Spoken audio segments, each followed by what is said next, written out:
Solace is an example of healthcare done the right way. What more than providing, care to children in a land where they don't have a healthcare system in place. The point of Solace is to sort of bridge the cultural gap and to sort of shrink the world and make it a smaller place between Americans and Afghans, and to really provide better understanding between our two countries and our two cultures. We are involved in Afghanistan and in the work we do with Solace for the Children because we feel passionately that there is a need that we have the ability and the resources to address if we can reach the right people with the right message and help them understand how very powerful the love and the resources that America has to offer is to the children of the world. Solace is peace.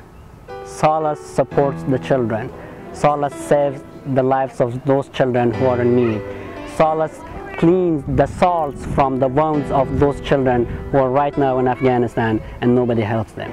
The organization as a whole, what it stands for, building peace on a foundation of health.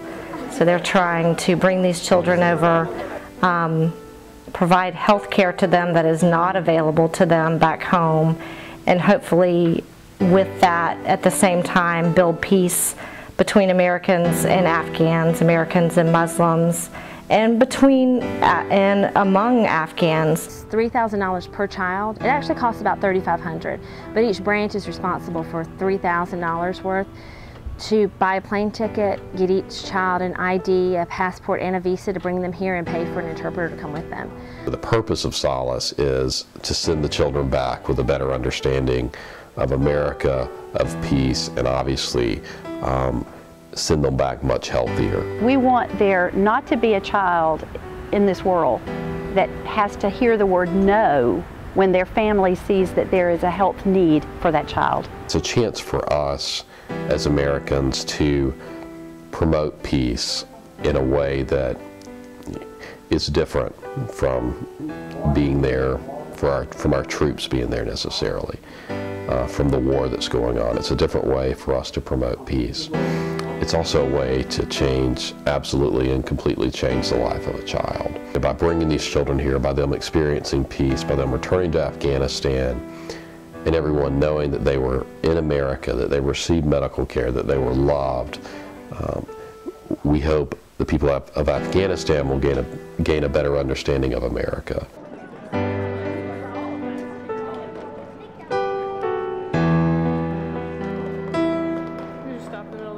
We need host families, a loving family for each child, and just to get the word out, because we really feel like families are out there. We just need them to hear the story of Solace.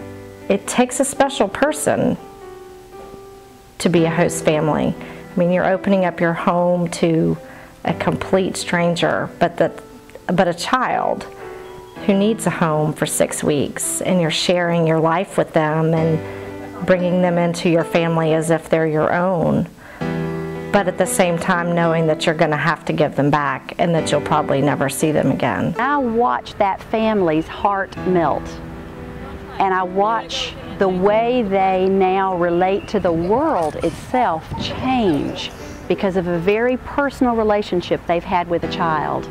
That makes it all worth it. They were exactly what I hoped they would be. They were the cutest boys.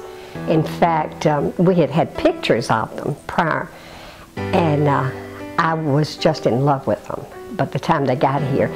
And they made eye contact with me as they were coming down the runway. They were just looking, they were going like that, and I said, yes, I think so.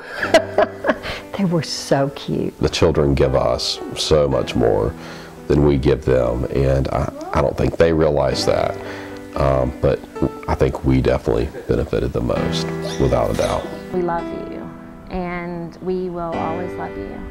And she probably has no idea how her little tiny self changed our family and changed not just us, but so many Americans. We need sometimes to get outside of our own little comfort zone and do something that really hands-on.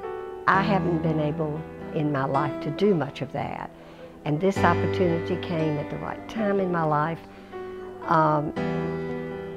and it gave me an opportunity to make a difference one-on-one. It's definitely one of the most rewarding things that we've ever done. Absolutely one of the most life-changing things that we'll ever do, and something that I would say, if you feel, anyone that feels like their family, that it's something that they're feeling called to do, that you should find out more about.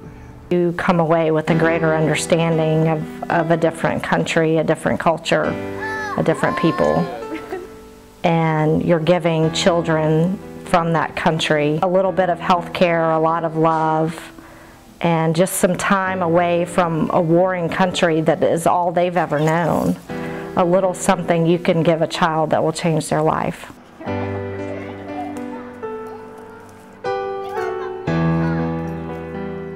I would say her life is something unimaginable to us, really. Probably the closest thing to it might be a camping trip, and not a really well-outfitted one.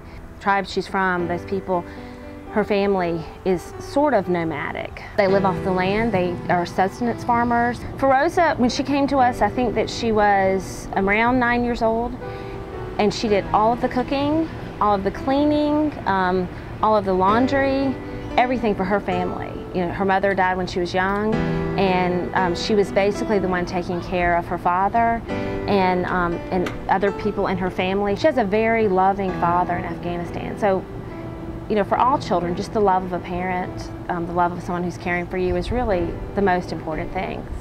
But in a real physical, materialistic way, she had so much less than we can even imagine. She was just so little and scared, and of course she didn't speak a word of English, so you just wanted to take her and fold her in your arms and comfort her and let her know that she was going to be okay, and we weren't going to be scary, and she was going to be well taken care of. When she was about 2 years old, she fell into a fire. In Afghanistan, they actually cook on a sort of underground oven, underground fire pit, sort of. And it would be under the ground and come up like this, and the flames would be underground. And then all around the edge, the women from the village would put their bread to cook. And so the opening was sort of on the ground level. And you can imagine, as a toddler, she was out playing near it, and she fell in. She literally fell into the ground, into the pit. She says she remembers them reaching down to pull her out. We knew that she had burns on her arm and her neck, but we realized that she had burns on her feet. So once she was able, her English really became good enough, and she was able to explain to us what happened. We realized these burns on her feet were because she fell and landed on that flame in that fire pit. And it caused her arm, the skin on her arm stopped stretching because of the scar. So as she grew, her arm became constricted, and she was not able to use it at all when she came here. Rosa has had the burn scar contractures, which is the limiting scars to like her elbow and her wrist. So I've released those contractures, have done various flaps and skin grafts. And she also had like a contracture to her neck, which I added skin from her back. 2 bald spots on her scalp, which I put a tissue expander in, which is a balloon type device, and stretched out the normal scalp, and then cut out the bald spots and moved that over. So I've done that. There's still some more surgery to do to her hand. She's a child. She needs to be loved and to have boundaries set and to be shown what the possibilities are. I guess originally she was kind of frightened and didn't speak the language, and now she's learning English pretty well, so she's kind of glad to come and gives me a hug and everything. We would love for her to stay forever, of course.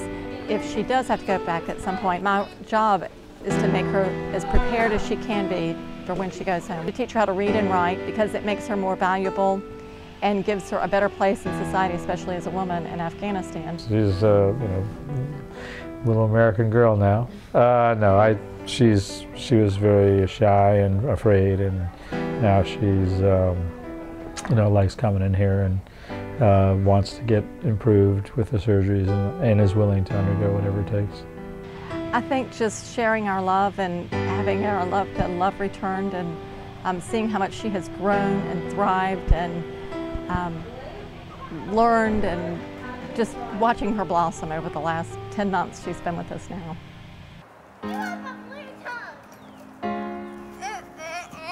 I have such a keen vision of what Solace for the Children can offer. We have served children in 68% of the provinces, but we need 100% of those provinces involved with Solace for the Children. I hope the people of America, the generation of America, they support Solace enough so Solace never say to a child no and help the children. It's just making a dent in the world's problems. It's certainly not going to solve everything, but it can make a dent, and for that it's worth it for everybody. I would love to see communities all over the country. I mean, we have an incredible community here. We couldn't do this without them. It's given us more of a global awareness of how much we have and how much other people need. You learn the most rewarding things you do in your life sometimes are the hardest things, where you really have to dig deep and trust and step out there and put your family out there. They were amazing for us. It's tough, and it was probably hardest in the hours following her leaving, because this person that you've grown to love as one of your own children is on a plane, and you have no more control anymore. That's tough. Love is universal. How it opens your eyes and makes you see that, you know, if we could all just love each other a little bit more, how it would change this world. To our Afghan daughter Sahar, may the road rise up to meet you, may the wind be ever at your back, may the sun shine warm upon your face and the rain fall softly on your fields. And until we meet again, may God hold you in the hollow of his hand. Solace for Children.